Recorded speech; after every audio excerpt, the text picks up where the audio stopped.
Hello everyone, Art Burns here.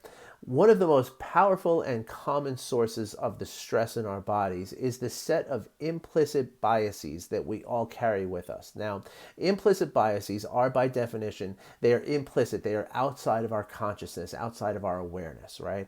And what they do is they kind of influence every decision we make, every sort of perception we have of the world around us, and they do so in a very powerful way. Now, these are things that we all start learning them on day one, right? As you're watching your parents as a very, very young baby, you're watching them, interact with every experience they have, and you're watching how they react to those experiences, the words they say, the actions they take, the facial expressions, very, very subtle things, very, very subtle cues that happen that you're building this sort of library from that moment on. And it continues through your schooling, through your, activity in sports and music and art and the public figures you pay attention to, and it happens all the way up into adulthood. And so the way that this affects our stress, right? Now, not all implicit biases are necessarily bad, right? But many of them are very negative, and they produce negative emotions, right? Things like racial bias and gender bias, these are going to produce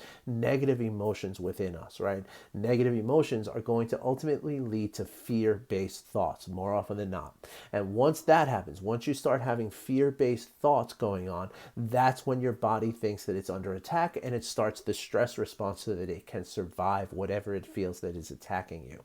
Now, there's lots of evidence, right, that we can't necessarily get rid of the implicit biases that we have, because it's kind of what makes us, right? However, what we can do is we can, through practices that get us to pay attention to our moment to moment experiences as they're happening, and do so without judgment, right? We can increase our awareness and bring those implicit biases into the explicit, right? Meaning you bring them from your subconscious into your consciousness, outside your awareness into within your awareness, right? And by doing that, we can sort of minimize the effect that these biases are having on us, and we can sort of see how they influence our decision making. We can see how they influence our emotions, and once we can see it, we can then take action to sort of, again, minimize this, so that what comes out of our mouths and what decisions we make and actions we take